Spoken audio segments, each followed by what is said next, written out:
करेंगे एनसीईआरटी के पहले सॉल्यूशन से। Cell which is the unit and fundamental unit of life. Questions हमने सारे करे हुए हैं, एक बार गो थ्रू करेंगे फास्ट फॉरवर्ड में। 40-50 क्वेश्चंस है, 30-40-45 मिनट्स में कवर करने की कोशिश करेंगे। पहला question, who discovered cell and how? किसने करा था cell discover? Robert Hooke in the year 1665 cell को डिस्कवर करा। कैसे करा था रुद्रा सेल को डिस्कवर? उसके अंदर माइक्रोस्कोप के अंदर जो उसने बिल्डअप करा था, उसने क्या देखा था? वो वहां पे क्या होते हैं, उसमें हनीकॉम्ब स्ट्रक्चर लाइक कंपार्टमेंट्स थे, जिनको उसने क्या बोला? सेल की वो बोला। सो while examining the slice of a cork through a self defined microscope he observed that the cork resemble the honeycomb का स्ट्रक्चर। और वहां पर टाइनी कंपार्टमेंट्स थे, उसने उनको क्या बोल दिया? सेल्स की नाम दे दिया गया। Why is the cell called structural and functional unit of life? क्यों है?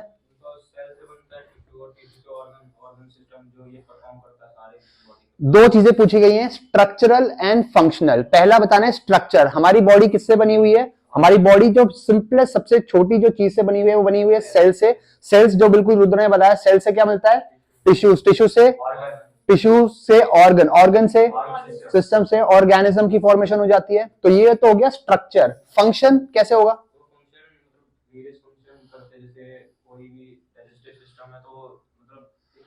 बेसिक फंक्शन सेल में होते हैं, जिसके कारण कॉम्प्लेक्स फंक्शन हमारी बॉडी में। बिल्कुल, टिश्यूज का कॉम्प्लेक्स फंक्शन है, बेसिक फंक्शन सेल्स के हैं, ऑर्गन्स का ऑर्गन सिस्टम के एक इंडिविजुअल फंक्शंस हैं।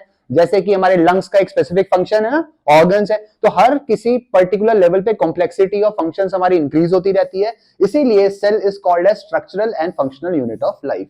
Question number 3, how do the substance like CO2 and water move in and out of the cell? कैसे मूव करते हैं? गैसेस कैसे मूव करती हैं? डिफ्यूजन से करती हैं। तो कौन सी गैस सेल के अंदर मूव करती है और सेल के बाहर कौन सी जाती है? ऑक्सीजन की रिक्वायरमेंट है बॉडी को और सेल्स को, बिकॉज ऑक्सीडेशन करना है ग्लूकोज का और एनर्जी की रिक्वायरमेंट है। तो इसीलिए CO2 अंदर जाएगी सेल के अंदर, और ऑक्सीडेशन होने के बाद जब CO2 बनेगी वो सेल के बाहर जाएगी। कौन सा प्रोसेस हो रहा है? डिफ्यूजन। डिफ्यूजन की डेफिनेशन क्या है? What is diffusion?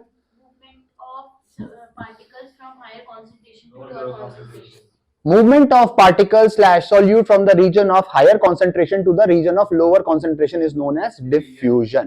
Osmosis कैसा रेफरेंस था इसमें? बताओ वैभव को देख करके। वैभव, water passing through a semi-permeable membrane is known as solvent. Osmosis के लिए सबसे पहली चीज होनी चाहिए सेमी परमेबल मेम्ब्रेन। पास कौन होता है सॉल्यूट या सॉल्वेंट में से? सॉल्वेंट पास होता है। सॉल्वेंट कौन होता है? नॉर्मली वाटर होता है। तो मूवमेंट किसका होगा? सिर्फ वाटर का होगा थ्रू सेमी परमेबल मेम्ब्रेन। तो उसको हम क्या बोलेंगे? ऑस्मोसिस। अगर वो दोनों चीज में हो रहा है तो है डिफ्यूजन। लेकिन अगर सेमी परमेबल मेम्ब्रेन से सिर्फ वाटर का मूवमेंट हो रहा है from a region of high concentration to low, तो वो क्या बन जाता है? Osmosis. H2O diffuses by osmosis. तो एक स्पेशल टाइप का डिफ्यूजन ही हम बोल सकते हैं ऑस्मोसिस, जिसमें क्या हम यूज कर रहे हैं? एक सिलेक्टिवली परमेबल मेम्ब्रेन। तो एक क्वेश्चन ये भी आ जाता है, why osmosis is called a special type of diffusion? तो आंसर क्या लिखना है? वहां पर सेम ही चीज है, बस हम क्या यूज कर रहे हैं? वहां पर एक सेमी परमेबल मेम्ब्रेन को वहां पर यूज कर रहे हैं, और मूवमेंट किसका हो रहा है? वाटर का हो रहा है from a region of higher concentration to region of lower concentration. Why is the plasma membrane is called a selectively permeable membrane?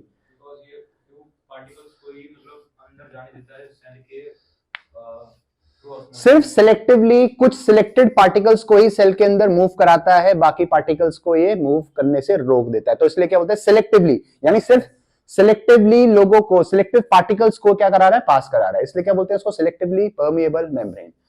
Important question, prokaryotic versus eukaryotic के डिफरेंस। ठीक है, 4 पॉइंट्स लिखे हैं, पहले मैं एक बार बोल देता हूं, फिर एक बार आपके साथ रिवीजन करेंगे। फर्स्ट, सबसे पहले प्रोकैरियोटिक का साइज क्या होता है? Normally they are small.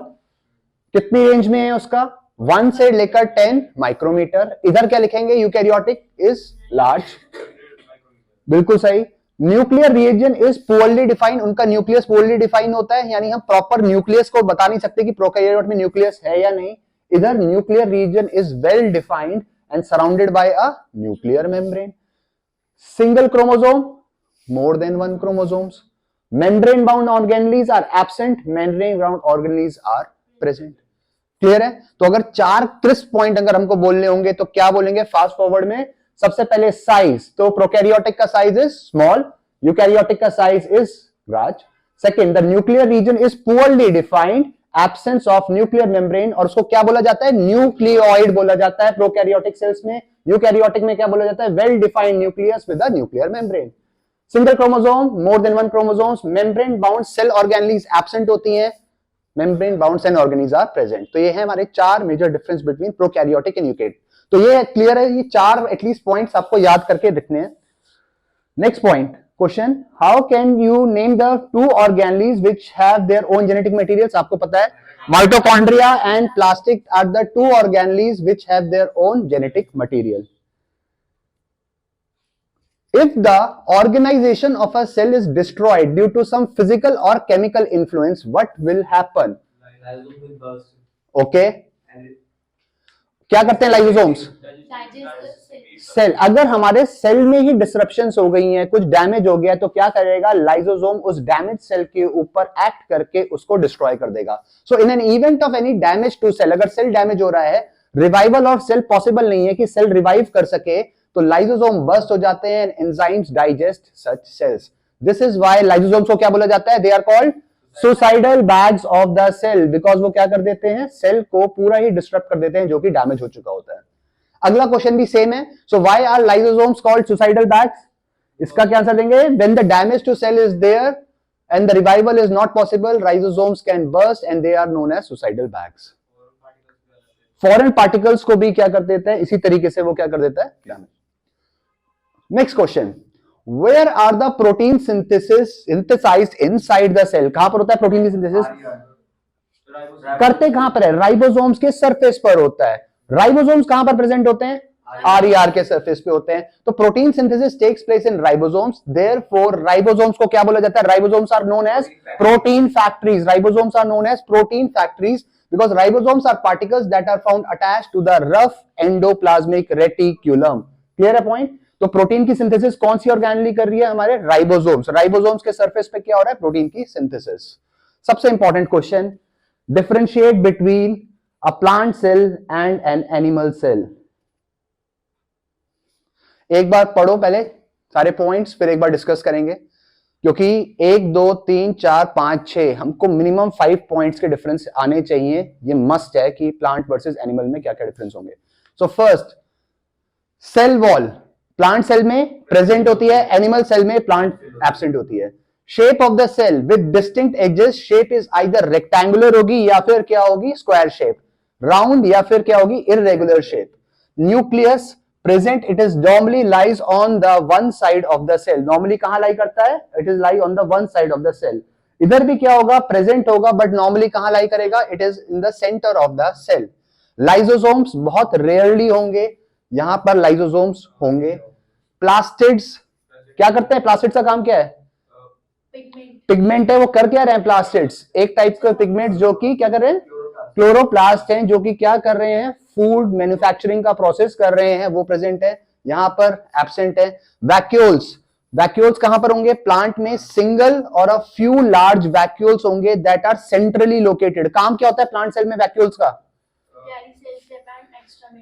And storage. So storage का जो भी सैप है उसको स्टोर करते हैं, प्लस फूड मटेरियल्स वगैरह इनको स्टोर करते हैं। यहाँ पे क्या है, presence of numerous and small vacuoles. तो साइज में बड़ा कहां होंगे, फ्यू होंगे, या तो एक भी हो सकता है या फिर 2-4 होंगे, यहाँ पे मल्टीपल्स होंगे, लेकिन क्या होगा, साइज छोटा। तो क्लियर है point, plant cells versus animal cell. फिर से एक बार, cell wall present absent, shape of the cell क्या होगा, डिस्टिंक्ट एजेस के साथ होगी, शेप आइदर रेक्टेंगुलर या फिर स्क्वायर, इधर क्या होगी, राउंड या इररेगुलर। न्यूक्लियस होगा, नॉर्मली क्या होगा, one side of the cell पे होगा, बिकॉज सेंटर में क्या होता है, वैक्यूल आ जाता है। यहां पे होगा, नॉर्मली कहां होगा, सेंटर में होगा। लाइसोसोम्स रेयरली प्रेजेंट होंगे, लाइसोसोम्स प्रेजेंट होंगे। Plastids present absent. Structure of vacuoles क्या होता है, सिंगल और लार्ज सेंट्रली लोकेटेड, यहां पर बहुत सारे वैक्यूल्स और स्कैटर्ड फॉर्म में। क्लियर है? Next question, what would happen if plasma membrane ruptures और ब्रेक डाउन? क्या हो जाएगा, बिल्कुल सही, कोई भी सब्सटेंस अब अंदर आ सकता है, बाहर जा सकता है। तो पहले हमने क्या बोला था, सिलेक्टिवली परमिएबल मेम्ब्रेन है, अब हम बोलेंगे that is not selectively permeable, वो क्या बोल जाएगी, कंप्लीटली परमेएबल हो जाएगी। तो जो सेल को चाहिए भी नहीं कंपोनेंट्स वो भी अब सेल के अंदर मूव करने लग जाएंगे, जिसकी सेल की फंक्शनैलिटी डिसरप्ट हो सकती है। As the plasma membrane acts as a mechanical barrier, barrier है ना, बाहर के लोगों को अंदर आने से, फॉरेन सब्सटेंसेस को प्रिवेंट कर रहा है। The exchange of material from the surrounding by osmosis और डिफ्यूजन वोंट टेक प्लेस। अब ऑस्मोसिस और डिफ्यूजन से तो होगा नहीं, consequently the cell would die and the disappearance of the protoplasm। ये प्रोटोप्लाज्म क्या था? What is protoplasm? Cell minus cell wall. Cell wall living है नॉन लिविंग है? डेड है, नॉन लिविंग है। सेल में से अगर नॉन लिविंग सब्सटेंस को माइनस कर दिया जाएगा तो क्या बन जाएगा? सारा लिविंग को क्या बोल देते हैं? प्रोटोप्लाज्म। क्लियर? नेक्स्ट क्वेश्चन पर आते हैं। What would happen to the life of a cell if there was no Golgi apparatus? काम क्या है? Golgi apparatus consists of stacks of membrane bound vesicles, storage of substance है काम, packing of substance है and manufacturing of substance है। Without the Golgi apparatus, the cell will be disabled from packaging and dispatching। Package और dispatch करने वाला काम cell का खत्म हो जाएगा।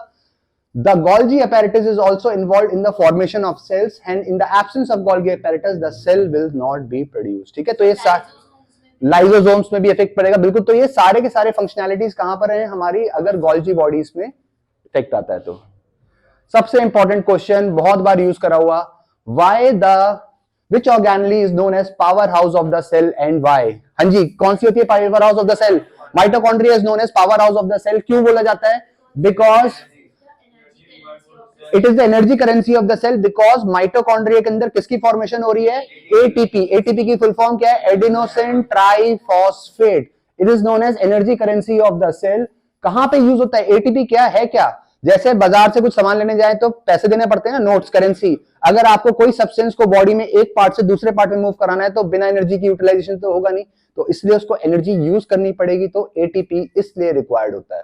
तो जिन जिन प्रोसेसेस में एनर्जी की रिक्वायरमेंट है वहां पर क्या खर्चा होगा? एटीपी का खर्चा होगा। तो इसलिए बोला जाता है ATP is known as energy currency of the cell. Where do lipids and proteins constituting the cell membrane get synthesized? कहां पर होते हैं? Endoplasmic reticulum. इसीलिए अगर ये डैमेज हो जाए तो कहां पे डिफेक्ट आ सकता है? उसको सेल की सिंथेसिस, यानी अगर उसकी सेल मेम्ब्रेन में डैमेज आ जाए तो क्या होगा? उसमें उसको दिक्कत आ सकती है। बिकॉज बना कौन रहा है? प्रोटीन्स और लिपिड्स, वो बना रहा है एंडोप्लाज्मिक रेटिकुलम। अमीबा अपना खाना कैसे लेता है बताओ? एंडोसाइटोसिस। क्या होता है प्रोसेस ऑफ एंडोसाइटिस में?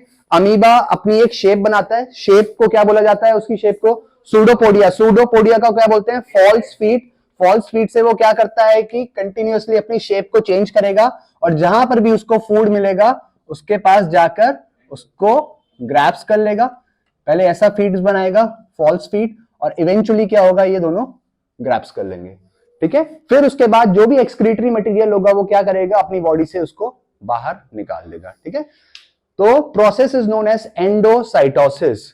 एंडो मतलब इनसाइड, साइटोप्लाज्म आना, तो एंडोसाइटोसिस बोलते हैं, और किसी बॉडी से बाहर जाने के प्रोसेस को बोलते हैं exocytosis. As the cell membrane is flexible enough, food particles are engulfed forming the food vacuole. और क्या बनाता है? सबसे पहले फूड की वैक्यूल बनाएगा, फिर उसको मिक्स करेगा, which is assisted by pseudopodia. Amoeba secretes digestive enzymes. अब खाना तो ले लिया लेकिन उसको डाइजेशन भी तो करनी है, तो क्या करेगा? अंदर डाइजेस्टिव एंजाइम्स को सिक्रीट करेगा, जिसकी वजह से क्या हो जाएगा? डाइजेशन होगा फूड का और बॉडी में एसिमिलेशन हो जाएगा पूरा का पूरा। ठीक है, next question, what is osmosis? अभी हमने करा through a semi permeable membrane. एक नंबर पूरा मिल जाएगा। तो जिसने प्रॉपर डेफिनेशन लिख दी, process of movement of water molecules from a region of high concentration to lower concentration through semi permeable membrane, तो उसका आंसर है ऑस्मोसिस। पूरा 1 मार्क का क्वेश्चन यही है। ठीक है, next question, which type of cell division is required for the growth and repair of the body and which is involve in the formation of gametes? Mitosis. अगर body में कोई defect आ गया, मतलब कोई डैमेज हो गया सेल, तो कौन से डिप्लीकेशन होगा वहां पे? माइटोसिस। सोमैटिक सेल्स बनते हैं माइटोसिस में। जबकि लेकिन अगर हमको गैमीट्स की फॉर्मेशन करनी है, सेक्सुअल रिप्रोडक्शन पे जाना है, तो क्या बनेगा वहां पे? मियोसिस। ठीक है, तो mitosis is the type of cell division that is involve in the growth and repair of the body, whereas meiosis is the type of cell division which results in the formation of gametes। ठीक है, other important question ये थे हमारे पहले NCERT के। अब आ जाते हैं नेक्स्ट क्वेश्चंस पे। प्लाज्मा मेम्ब्रेन के दो इंपॉर्टेंट पार्ट्स कौन कौन से हैं? प्रोटीन्स। कौन सिंथेसाइज कर रहा है लिपिड्स एंड प्रोटीन्स को? एंड बिल्कुल, अगर पूछे तो एंडोप्लाज्मिक रेटिकुलम, नहीं तो एससीआर और आरईआर, और डिटेल में अगर पूछ रहे हैं तो what is a hypotonic solution. अब आ जाते हैं इस पे। हाइपर पढ़ा था, हाइपो पढ़ा था और आइजो पढ़ा था। क्या थे हाइपर, हाइपो, आइजो? तो हाइपर का वो shrink हो जाता है अगर हम सेल को हाइपरटोनिक में डालते हैं तो क्या होगा? श्रिंक हो जाएगा। सेल को हाइपो में डालेंगे तो, और आइजो में डालेंगे तो नो चेंज। ठीक है, तो है क्या hypertonic? A solution having solute concentration lower than that of cell concentration is known as hypertonic solution. Hypotonic solution. Hypertonic solution क्या है? A solution in which solute concentration is higher than that of cell concentration. Isotonic में क्या होगा? दोनों concentrations बराबर हो जाएंगी, तो इसलिए ना सेल स्वेल होगा ना सेल श्रिंक होगा, सेल ऐसा था ऐसे ही रहेगा। Cell wall is made up of which component? Cellulose. Cellulose हमने पढ़ा था ना, सेल्यूलोज का काम क्या है? स्ट्रेंथ, रिजिडिटी उसको प्रोवाइड करता है ना, तो ये उसका काम है सेल्यूलोज का। एग्जांपल ऑफ यूनिसेल्युलर ऑर्गेनिज्म आप बता सकते हो जो कि सिंगल सेल से बने हुए हैं? अमीबा, बैक्टीरिया, पैरामीशियम, कुछ भी। मल्टी सेल्युलर बहुत सारे आपको पता है जिसमें मल्टीपल सेल्स है, fungi, plants, animals. What is active transport? अब ये समझते हैं, व्हाट इज एक्टिव ट्रांसपोर्ट? नहीं, ट्रांसपोर्टेशन ऑफ एटीपी नहीं, transportation with the help of ATP. Her body में मैंने आपको बताया था ना, प्लांट से सपोज प्लांट में जाइलम और फ्लोएम है। प्लांट में जाइलम और फ्लोएम में क्या हो रहा है? जाइलम का काम क्या है? Conduction of water and minerals from the roots to the upper part of the body of plant. और फ्लोएम का काम क्या है? जो भी स्टार्च प्रोड्यूस हो रहा है उसकी लीफ में, उसको प्लांट में ऊपर भी और नीचे भी प्रोवाइड करा रहा है। लेकिन जाइलम को करने के लिए एटीपी की रिक्वायरमेंट नहीं है, जाइलम विदाउट एटीपी जा रहा है। लेकिन फ्लोएम के ट्रांसपोर्टेशन करने के लिए क्या रिक्वायरमेंट है? एटीपी की ट्रांसफॉर्मेशन है। तो जहां पर मॉलिक्यूल्स को ट्रांसफर करने के लिए अक्रॉस द मेम्ब्रेन वहां पर एटीपी की रिक्वायरमेंट हो तो उसको क्या बोला जाएगा? Active transport. और जहां पे एटीपी की ट्रांसफर की रिक्वायरमेंट नहीं है उसको क्या बोला जाएगा? Passive transport. ठीक है, जहां पे खर्चा चाहिए वो बन जाता है एक्टिव, जहां पर नहीं है वो बन जाता है पैसिव। ठीक है, what is the intracellular source of digestive enzymes? कहां पर प्रेजेंट है? लाइसोसोम्स में। एंडोसाइटोसिस अभी हमने पढ़ा, what is endocytosis? Ingestion or engulfment of food and other materials by folding of the plasma membrane as seen in amoeba.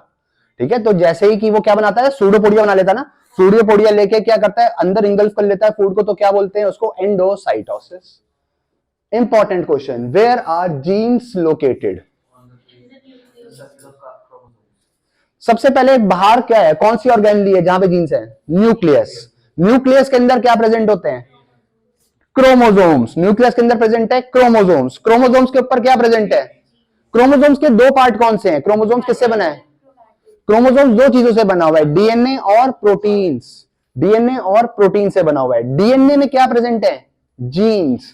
और jeans के अंदर भी क्या होते हैं? अलील्स। तो याद क्या रखना है? सबसे बाहर क्या है? Organelle nucleus. न्यूक्लियस के अंदर क्या है? क्रोमोसोम। क्रोमोसोम के अंदर क्या प्रेजेंट है हमारे पास? Proteins and DNA. DNA binding proteins को बोला जाता है हिस्टोन्स। फिर उसके बाद डीएनए के अंदर क्या प्रेजेंट है? जीन्स। और हर जीन के क्या पार्ट हैं? अलील्स, जो कि आप हायर क्लासेस में पढ़ोगे। ठीक है, याद रखना है, nucleus, chromosomes, DNA and protein. और डीएनए के अंदर होते हैं जीन्स और जीन्स के अंदर होते हैं अलील। और ये जीन करते क्या है? What is the function of gene?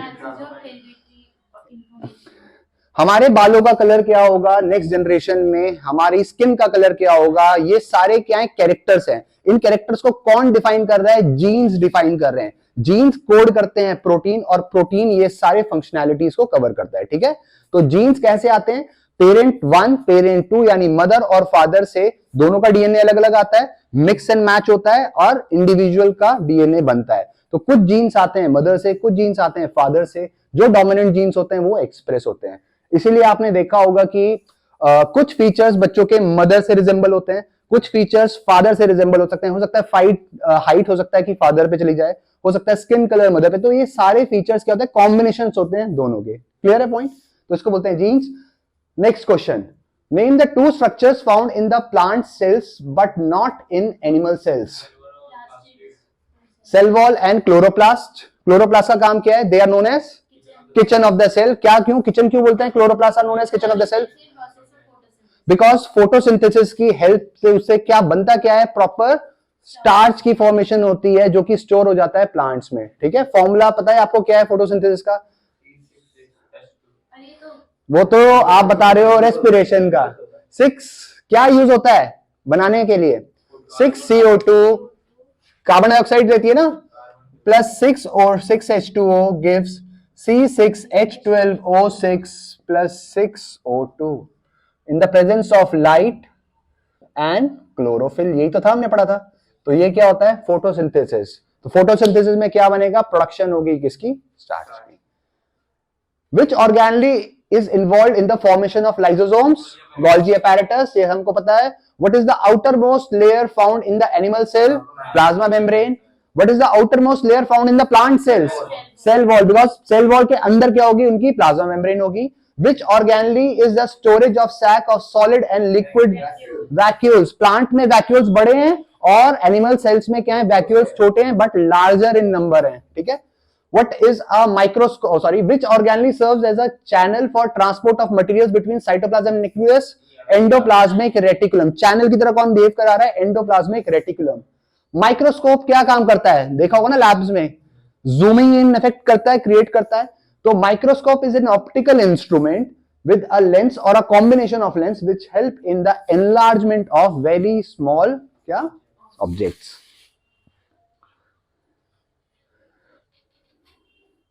Compound microscope क्यों बोला जाता है? क्वेश्चन है, पार्ट का नहीं है सिलेबस में, लेकिन फिर भी जब भी एक से ज्यादा लेंसेज को इस्तेमाल करा जाए तो क्या बन जाएगा? वो कंपाउंड माइक्रोस्कोप।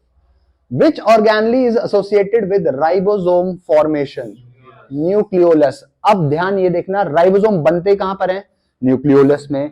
जाकर अटैच कहां हो जाते हैं? वो एंडोप्लाज्मिक रेटिकुलम पे, वो भी RER पे। और उनका फंक्शन क्या है? प्रोटीन का सिंथेसिस। तो याद है, बन कहां रहे हैं राइबोसोम्स? न्यूक्लियोलस में। अटैच कहां पर होते हैं?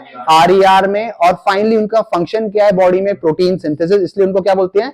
प्रोटीन फैक्ट्रीज भी उनको बोला जाता है। Clear? What are chromosomes made of? मैंने आपको बताया प्रोटीन्स एंड DNA। और उस DNA का नाम, DNA के अलावा जो प्रोटीन्स होते हैं उनका नाम होता है हिस्टोन्स, जिनको बोला जाता है DNA बाइंडिंग प्रोटीन्स। ठीक है। प्लाज्मोलाइसिस। प्लाज्मोलाइसिस क्या है? Shrinkage of cytoplasm due to loss of water when kept in a hypertonic solution. Nucleoid अभी हमने डिस्कस करा। ये न्यूक्लियोइड क्या चीज थी? कहां पर प्रेजेंट है? यूकैरियोट्स या प्रोकैरियोट्स में? प्रोकैरियोट्स में, बिकॉज प्रोकैरियोट्स पे वेल डिफाइंड न्यूक्लियस तो है नहीं। तो जो मटेरियल है DNA का वो क्या है? साइटोप्लाज्म में घूमता जा रहा है, जिसको हम क्या बोल रहे हैं? We are calling it as nucleoid. Which organelle other than the nucleus contains DNA? अभी हम कर चुके हैं। Mitochondria and plastids contains DNA, वो ट्विस्टिक है। Which microorganism can be made into crystals? Virus. Detoxification agent मैंने आपको बताया था, पेरोक्सिसोम से यूज होते हैं। डिफ्यूजन की डेफिनेशन हम कर चुके हैं। Movement of molecules from a region of higher concentration to a region of lower concentration is known as diffusion. Why is endocytosis found in animals only? NCERT exemplar का question है, क्यों होगा बताओ? Because in plant cells, the outermost layer is cell wall, which is very thick and rigid. Rigid. Endocytosis करना है तो pseudopodia जैसे amoeba ने बनाया था, तो उसको भी क्या करना पड़ेगा? फ्लेक्सिबल होना पड़ेगा। लेकिन प्लांट सेल्स में तो क्या होती है? सेल वॉल होती है। सेल वॉल क्या होती है? रिजिड होती है, फ्लेक्सिबल तो होती नहीं है, जिसकी वजह से क्या हो जाएगा? वो मूवमेंट को शो नहीं कर पाएंगे, जिसकी वजह से क्या नहीं हो पाएगा? एंडोसाइटोसिस नहीं हो पाएगा। So endocytosis to occur the outermost membrane should be flexible. Flexible होनी चाहिए, like the plasma membrane of animals. Plant cell, the cell wall is the outermost membrane which is very rigid, जिसकी वजह से endocytosis animals में हो सकता है लेकिन प्लांट्स में नहीं हो सकता। Which organelle controls most of the activities of cell? Most important question. Nucleus. अब काम क्या क्या कर रहा है न्यूक्लियस, बता सकते हो? Controlling the metabolism of the cell. सबसे इंपॉर्टेंट न्यूक्लियस के फंक्शंस पढ़ते हैं। सबसे पहला क्या है जागवी? न्यूक्लियस ऑफ फंक्शन ऑफ का न्यूक्लियस। फॉर्मेशन ऑफ DNA है, और Transport of genes. जीन्स एक जनरेशन से दूसरी जनरेशन पे जो भी कैरेक्टर्स या जीन का ट्रांसफरेंस है वो न्यूक्लियस करा रहा है। और क्या काम है?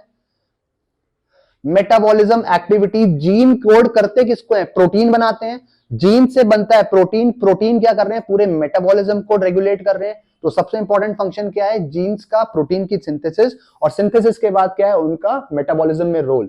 सो nucleus also known as brain of the cell. Most of the activities control कौन करता है, न्यूक्लियस करता है, बिकॉज इसके पास होता क्या है, DNA which is deoxy ribo nucleic acid which contains all the information of the cell.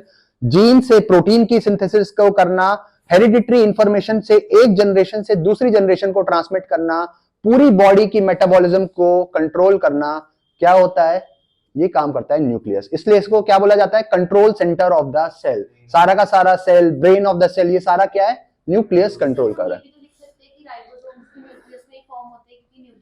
बिल्कुल, तो क्योंकि प्रोटीन सिंथेसिस से आगे हम रिलेट करेंगे तो वहां पर भी वो वही चीज कर रहा है, तो इसलिए same. What is a cell wall and how it is formed? Cell wall is a non-living, freely permeable, rigid structure bonding to a bound cell. It is secreted by the cell itself for the protection of its plasma membrane and cytoplasm. तो क्या protection के लिए क्या करते हैं, protection करने के लिए सेल मेम्ब्रेन के ऊपर क्या प्रेजेंट है, सेल वॉल। अगर, बहुत important question, there would be no plant life if chloroplast does not exist. अब ये इंपॉर्टेंट, जस्टिफाई। क्लोरोप्लास्ट के पास कौन सा पिगमेंट है, क्लोरोफिल। क्लोरोफिल करता क्या है, सनलाइट की एनर्जी को ट्रैप करता है और लाइट एनर्जी से केमिकल रिएक्शंस की एनर्जी में कन्वर्ट होती है, जिसकी वजह से फूड का प्रिपरेशन होता है। तो याद रखना, carbon dioxide plus water in the presence of light and chlorophyll मिलके क्या बनाते हैं, स्टार्च की प्रेजेंस की फॉर्मेशन करते हैं, which is known as photosynthesis. अगर क्लोरोप्लास्ट नहीं होगा तो प्लांट अपना फूड प्रिपेयर नहीं कर पाएगा, इवेंचुअली प्लांट विल डाई। ठीक है, इसीलिए इनको क्या बोला जाता है, they are known as kitchen of the cells. Clear ये वाला पॉइंट भी। Next question, why is the Golgi apparatus called the secretory organelle of the cell? क्यों बोला जाता है गोल्जी अपैरेटस को secretory organelle of the cell? Because it packages the material which is synthesized in the endoplasmic reticulum and dispatches it to the intracellular plasma membrane and lysosomes and extracellular which is the cell surface target. तो काम क्या है इसका Golgi का, packaging of material and dispatching. ठीक है, तो इसीलिए इसको क्या बोलते हैं, सिक्रीटरी ऑर्गेनली, पैकेजिंग करेगा और उसको भेज देगा। Functional regions of the cell कौन कौन से हैं अगर पूछे तो, साइटोप्लाज्म जिसके अंदर सारी ऑर्गेनलीज प्रेजेंट है, खुद एक ऑर्गेनली है, न्यूक्लियस जो कि अभी हमने पढ़ा कंट्रोल सेंटर है पूरे सेल का, सेल मेम्ब्रेन और प्लाज्मा मेम्ब्रेन जो कि आउटर मोस्ट लेयर है, हमें पता है। What is cell sap and give its composition? A liquid content found in the vacuoles of the plant cell is called cell sap. जो भी वैक्यूल्स के अंदर है लिक्विड, उसको क्या बोलेंगे, cell sap. Cell sap contains sugar, amino acid, proteins, minerals and metabolic waste. Why do animal cells do not have cell wall? क्यों नहीं होगी वैभव, एनिमल्स के पास क्यों नहीं है सेल वॉल? मूवमेंट के लिए क्या चाहिए, फ्लेक्सिबिलिटी चाहिए। अगर फ्लेक्सिबिलिटी नहीं होगी तो एनिमल्स मूव कैसे कर पाएंगे, जिसकी वजह से क्या होता है, एनिमल्स के पास क्या नहीं होती है, सेल वॉल नहीं होती है। प्लांट्स को तो अपनी एक जगह पे स्टैटिक खड़ा रहना है ना, तो इसलिए उनको सिर्फ रिजिडिटी प्रोवाइड और मैकेनिकल स्ट्रेंथ प्रोवाइड करने के लिए क्या चाहिए, सेल वॉल की रिक्वायरमेंट है। तो therefore the flexible cell membrane provides the animal cells freedom of mobility and formation of different tissues which is not present in plant. If you are provided with some vegetables to cook, you generally add salt into the vegetables. After adding salts, vegetable release water. ये आपने पढ़ा है ना, खाना जब बनाते हैं तो उसमें पहले बोलते हैं कि थोड़ा सा नमक डाल दो, नमक डाल के अच्छा सा मिक्स हो जाएगा, यही बोला जाता है। जैसे टमाटर डाल दिए, प्याज डाल दिए, तो टमाटर को अगर मैश करना है तो पहले कहते हैं नमक और हल्दी डाल दो थोड़ा सा। क्यों कर रहे हैं ऐसा? सॉल्ट को ऐड करने के बाद hypotonic medium will be created, यानी concentration of salt molecule is more outside the vegetables than inside, due to which osmosis will take place and water from the vegetable क्या हो जाएगा, बाहर। अगर टमाटर को मैश करना है तो टमाटर के अंदर का अगर सारा का सारा लिक्विड बाहर लाना है तो क्या करो, सॉल्ट ऐड कर दो, इजीली स्क्वैश हो जाएगा और खाने बनाने में इजीनेस हो जाएगी। ठीक है, important question which is NCERT experiment का है। How are chromatin, chromatid, chromosome related to each other? Exemplar का question again, chromatin is a thin thread like structure which is composed of DNA. DNA की full form फिर से क्या है, deoxy ribo nucleic acid, और साथ में क्या होता है उसके प्रोटीन्स भी होते हैं, which forms a rod like chromatid. Two similar chromatids attach to the centromere to form a chromosome. तो क्रोमोसोम की फंक्शनैलिटी कैसी होती है, कुछ ऐसे होते हैं, ऐसे करके सेंट्रोमियर पे दो क्रोमोसोम जुड़े होते हैं। तो आप हायर क्लासेस में पढ़ोगे कि ये कैसे वर्क करता है और इसकी डिविजन्स वगैरह कैसी होती हैं। ठीक है, तो यहां पर मोटा मोटा हमारे क्वेश्चंस वाइंड अप हो गए। सेल के क्वेश्चंस और कराने